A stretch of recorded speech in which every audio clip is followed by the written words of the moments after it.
Hey guys, welcome back to my channel. So I'm so excited for today's paint sesh.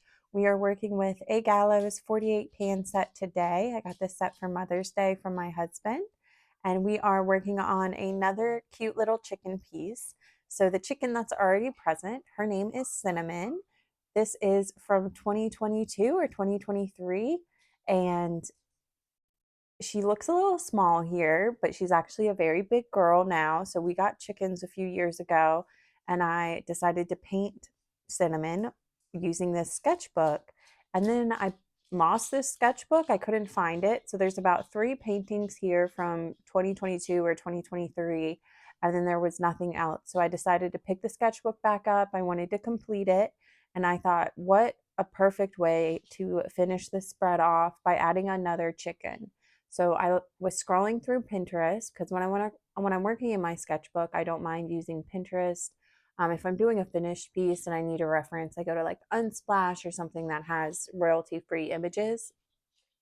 But another illustrator did the cutest chicken, and I was like, oh my gosh, I have to replicate this, but obviously in my own style.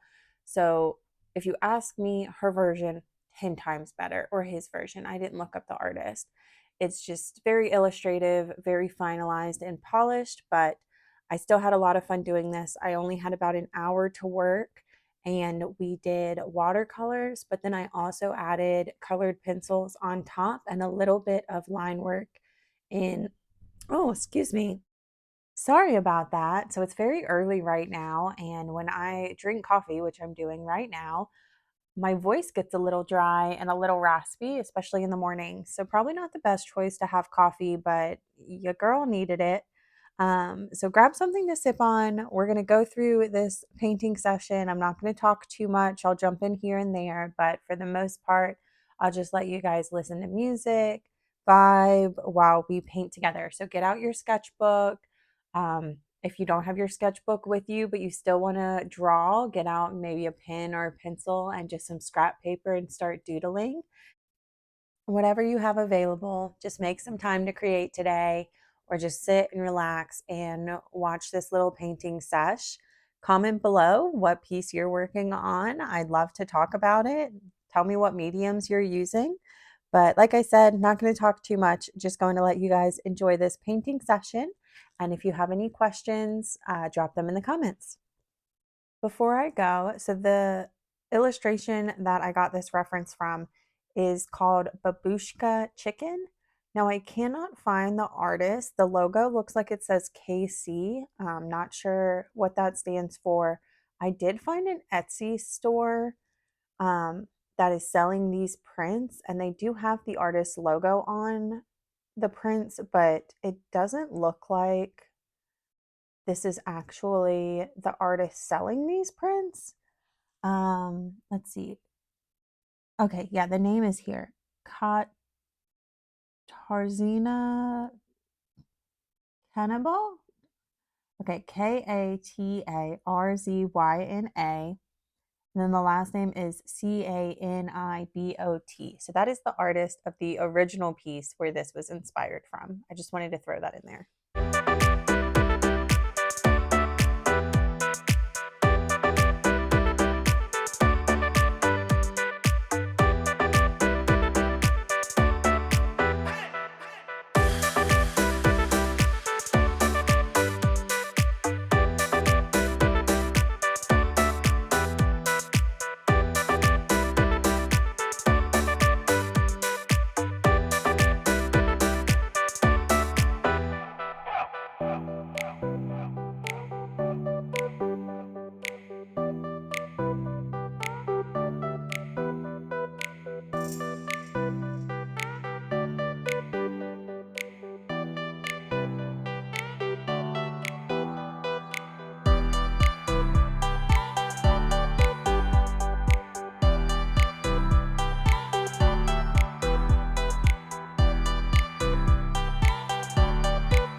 The brush I'm using is a size 0 Tintoretto mop brush. This came with the A.Gallo set, so if you purchase from A.Gallo, you'll find that unless you get individual pans or individual tubes, any of their pan sets come with a travel brush or a full-size mop brush, which is pretty cool.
I just wanted to say, if you're new to watercolors, keep painting, keep trying.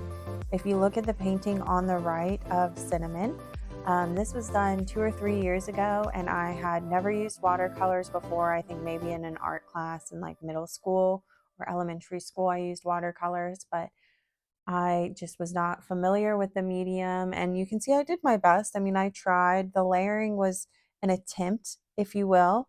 But then you can see the picture on the left and what I'm working on right now, and it's just such a world of a difference in skill level. So my art has come in waves and phases. I didn't do art for the longest time. I had some really bad art instructors throughout school. Not that they were bad at the craft, they just weren't um, meant to mentor kids, if you will. I mean, they were very different in their teaching approaches, and I just did not connect with them very well. So I put art down, I didn't think about it. And then the pandemic occurred and I got furloughed from my job. So I decided, why don't I start doodling again? And I started sketching in my iPad, and I started making sketches that I really like. So I turned those into stickers and sold them to my friends, and that was a lot of fun. And then I went back to work and I stopped doing art. And then I switched jobs and I was like, I need a hobby. I need something to do. So I started doing pour paintings and I started selling those. And that was really fun. And I was like, well, pour paintings are messy. While they're quick, they take time to actually set up the process and to clean up the paintings and to dry. What is something that I can do that does not take too much time? So I started doing watercolors. And like I said, I got this sketchbook, I had my travel palette, and I think I did 3 paintings before I lost this sketchbook, and then I didn't touch that travel palette again. Then flash forward where I was pregnant. So this was last year around the same time. I had gotten pregnant with my first son, and I didn't want to paint anymore with acrylics because I didn't know. I know cadmiums and some pigments are kind of toxic and dangerous. And I know oil painting you're not supposed to do while pregnant, and I just wasn't too educated. So I was like, I'm going to put the paints away. And about halfway through my pregnancy, I started sketching again, and I had an entire sketchbook dedicated to um, life drawings. So, drawing my husband, drawing my dogs, drawing what was around me, drawing some inspiration from Pinterest. And then I was like, you know what? I really want to start with watercolors again. So I had this Paul Rubens set of watercolors that is not the travel set. The travel set was a Winsor & Newton Cotman, I believe, or Winsor & Newton professional travel set. I'm not real sure. It's upstairs somewhere. I haven't touched it in years. But I had this Paul Rubens set and I got that out and I started painting with that. And I fell in love, but I was using a sketchbook that was meant for sketching. It was not meant for watercolor. So I was not pleased with any of my artwork. And then I switched to a cold pressed spiral bound sketchbook that I just finished. And I had so much fun with the texture of that, and the water moved better. It wasn't 100% cotton. And I think there are limitations when you're not using 100% cotton because you're not getting the flow and the effect that you want. But it was worlds of a difference compared to using watercolor on an actual sketchbook that's meant for sketching and meant for pencils and ink and not meant for water. And then I found this sketchbook, and this is a hot pressed. I'm not sure what brand it is. I also don't think it's 100% cotton, but it's hot press paper. So I went from cold press, which I had never used before, to hot press, and there's the illustrative effects you can get from a hot press paper. I really, really enjoy.